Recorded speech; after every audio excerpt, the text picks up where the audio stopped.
Assalamualaikum bidayatil Islam wa tahiyatil ahlil jannah mubarakah wassalamah. Assalamualaikum warahmatullahi wabarakatuh. Waalaikumsalam warahmatullahi wabarakatuh. Alhamdulillahilladzi amarna bi'tisami bihamdillah. Asyhadu an la ilaha illallah wahdahu la syarika lah wa asyhadu anna sayyidana Muhammadan abduhu wa rasuluhu la nabiyya ba'dahu wa la rasulah. Allahumma shalli wa sallim ala sayyidina Muhammad wa ala ali sayyidina Muhammad. وقال الله تعالى في كتابه الكريم بعد أعوذ بالله من الشيطان الرجيم بسم الله الرحمن الرحيم قل هو الله أحد الله الصمد لم يلد ولم يولد ولم يكن له كفوا أحد. Puji syukur kehadirat Allah Subhanahu wa taala yang mana sampai saat ini kita senantiasa diberikan nikmat iman, nikmat Islam, nikmat sehat sehingga kita dapat berkumpul di dalam masjid dalam guna ataupun dalam rangka melaksanakan sholat isya yang nanti kemungkinan akan dilanjutkan dengan sholat tarawih dan witir berjamaah. Salam serta salam semoga tercurahkan pada baginda kita Nabi besar Muhammad sallallahu alaihi wasallam, dan sama-sama baca Allahumma sholli ala sayyidina Muhammad wa ala ali sayyidina Muhammad. Semoga dengan salawat yang kita baca dan lantunkan tadi kelak nanti kita mendapatkan syafaat dari baginda Nabi besar Muhammad sallallahu alaihi wasallam. Bapak Ibu yang dimuliakan oleh Allah Subhanahu wa taala, tidak terasa Bapak Ibu sekalian, kita inilah sudah masuk puasa malam ke-27 Iya, malam ke-27. Kalau 30. Hah? Kalau malam 30. Cak rasanya baru lah Pak ya. Perasaan kita di baru kemarin ngomong mengatakan marhaban ya Ramadan. Selamat datang wahai bulan suci Ramadan. Maka sebentar lagi, kurang beberapa hari lagi baik. Berarti kalau ibaratnya kemarin Menteri Agama itu sempat mengadakan konferensi pers, itu mengatakan kemungkinan kita ini Idul Fitri itu di tanggal 31 berarti sekitar 3 hari lagi. 3 hari lagi kita ini nak masuk hari raya Idul Fitri. Maka sebentar lagi yang awalnya kita mengucapkan marhabannya Ramadan, maka sebentar lagi kita akan mengatakan wada'atnya Ramadan. Selamat tinggal wahai bulan suci Ramadan. Makanya Bapak Ibu yang dimuliakan oleh Allah Subhanahu wa taala, ketika baginda Rasulullah sallallahu alaihi wasallam hendak berkhutbah tepatnya pada peringatan hari raya Idul Fitri, ketika beliau ingin menaiki mimbarnya untuk berkhutbah pada hari raya Id, maka datang malaikat Jibril kepada baginda Rasul. Dan malaikat Jibril mengatakan, "Ya Rasulullah, sesungguhnya aku ini pengen berdoa." Kira-kira Bapak Ibu sekalian, yang berdoa ini malaikat Jibril, malaikat yang paling mulia di antara ribuan malaikat yang diciptakan Allah, yang aminkan ini khataman nabiyyin, penutup para nabi, nabi dan manusia yang paling mulia yang pernah diciptakan Allah. Kira-kira doa ini terkabul apa tidak? Terkabul. Maka ketika naik anak tangga yang pertama hendak berkhutbah, malaikat Jibril berdoa. Apa doanya? Wailul liman adraka Ramadan falam yughfar lahu. Wahai Muhammad, celakalah bagi setiap umatmu yang datang kepadanya bulan suci Ramadan falam yughfar lahu, tapi sedikit pun dia tidak mendapatkan ampunan dari Allah Subhanahu wa taala. Maka kalau kita tarik kalimat wailun ini, kita samakan dengan ayat-ayat yang ada di dalam Al-Quran Bapak Ibu sekalian.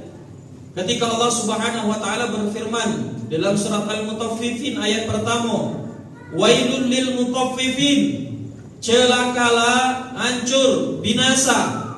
Berarti kalau ibaratnya ada baginda Rasul meriwayatkan kemudian Allah berfirman dengan kalimat atau kata wailun, berarti ini sumpah serapanya Allah. Celakalah, hancur, binasa bagi siapa saja yang datang kepadanya bulan suci Ramadan tapi dia tidak mendapatkan ampunan dari Allah Subhanahu wa taala. Wailul lil mutaffifin, hancur, binasa, celaka kamu yang galak berniaga, yang punya warung tapi galak bermain dengan timbangan. Fawailul lil musallin, celaka, hancur, binasa bagi siapa baik yang lalai di dalam salatnya. Jadi sumpah serapanya Allah ini Allah titipkan di doanya Jibril. Celakalah bagi siapa saja umatmu ya Muhammad datang kepadanya bulan Ramadan tapi dia tidak mendapatkan ampunan Maka ketika mendengar doa itu baginda Rasul mengatakan amin. Maka Bapak Ibu yang dimuliakan Allah Subhanahu wa taala, perintah wajibnya berpuasa itu Allah turunkan berbarengan dengan peristiwa Ghazwatul Badr, berbarengan dengan peristiwa yang disebut dengan perang Badar. Maka selesai perang Badar, baginda Rasulullah SAW mengumpulkan para sahabatnya. Kemudian baginda Rasul mengatakan, wahai para sahabatku, raja'na min jihadil asghar ila jihadil akbar. Wahai para sahabatku, kata baginda Rasul, sesungguhnya kita ini baru balik dari jihad yang kecil ila jihadil akbar, menuju jihad yang paling besar. Salah seorang sahabat nyeletuk nanya dengan baginda Rasul, wa ma jihadul akbar ya Rasulullah? Apa yang dimaksud dengan jihadul akbar ya Rasulullah? Jihadul akbar hiya jihadun nafs. Jihad yang paling besar itu, kata baginda Rasul, bukan mengangkat pedang senjata untuk berperang di jalan Allah. Jihad yang paling besar adalah jihadun nafs, jihad menahan hawa nafsu. Maka seolah-olah ketika Allah menurunkan perintah wajibnya berpuasa berbarengan dengan peristiwa perang Badar, Allah ingin mengajarkan kepada kita bahwasanya esensi dari puasa itu bukan sekedar al-imsaku min ibtilalis siyam.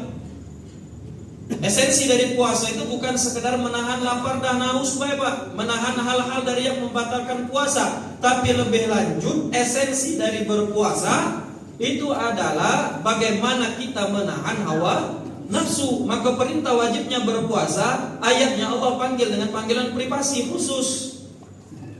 Kita ini ibarat nak pergantian pejabat kepemerintahan, kelurahan, perangkat-perangkat yang lama itu laladas, senang, seolah-olah yakin dia bakalan ditelepon oleh lurah yang baru. Ajaknya aku nih diangkat lagi jadi RT, ajaknya aku nih diangkat lagi oleh jadi BPD, ajak aku nih diangkat lagi.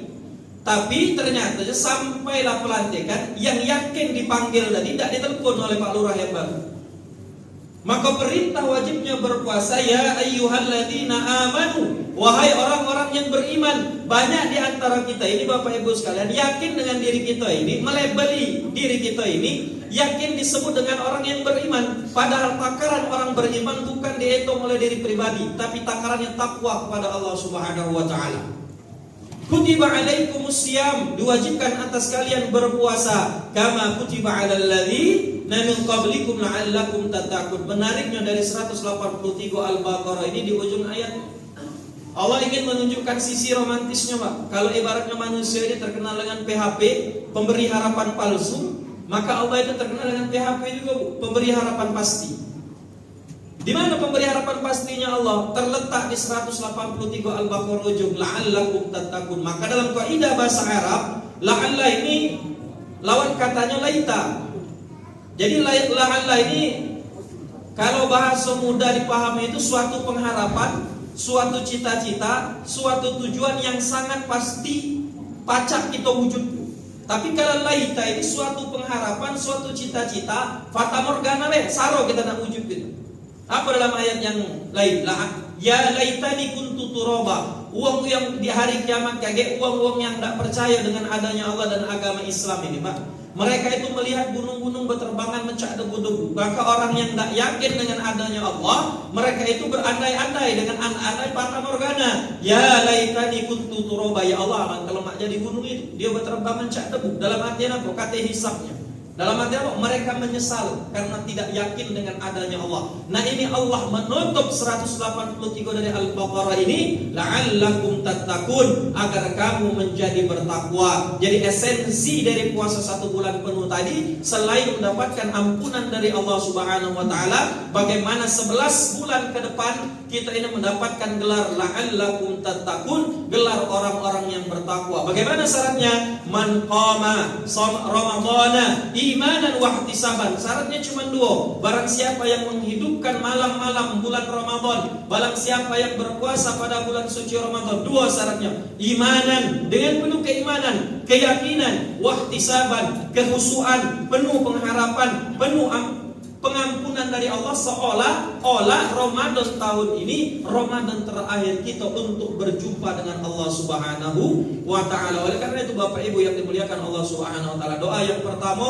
kutukan kecaman dari malaikat Jibril untuk orang-orang yang lalai di dalam puasanya. Yang kedua, wailun liman lahu abwahi, celakalah bagi setiap anak. Kata malaikat Jibril, doa yang kedua, celakalah bagi setiap anak yang dititipkan kepadanya kedua orang tua, tapi kedua orang tua tersebut tak pacak menyebabkan anak-anaknya masuk surga. Dalam artian apa? Doa yang kedua ini untuk anak-anak yang durhaka kepada kedua orang tua. Dan baginda Rasul mengatakan amin. Naik anak tangga yang ketiga, doa yang terakhir dari malaikat Jibril alaihissalam. Apa kata malaikat Jibril? Wailun liman dzukira ya Muhammad, celakalah wahai Muhammad bagi setiap hambamu, bagi setiap umatmu yang disebutkan namamu tapi enggan mereka bersolawat kepada baginda Nabi besar Muhammad sallallahu alaihi wasallam. Oleh karena itu Bapak Ibu sekalian, kita manfaatkan 4 sampai 3 hari atau 3 malam pada bulan suci Ramadan akhir ini, kita bermunajat minta ampun kepada Allah Subhanahu wa taala. Kita meminta kepada Allah semoga Ramadan tahun ini lebih baik daripada Ramadan tahun sebelumnya, dan semoga Ramadan tahun ini bukan menjadi Ramadan terakhir kita. Semoga kita masih bisa bertemu dan Allah berikan kesempatan untuk bertemu dengan bulan suci Ramadan tahun-tahun berikutnya. Amin ya rabbal alamin. Unsur man qala wa la tanzur man qala. Lihat apa yang disampaikan, jangan melihat siapa yang menyampaikan. Wassalamualaikum warahmatullahi wabarakatuh. Waalaikumsalam warahmatullahi wabarakatuh.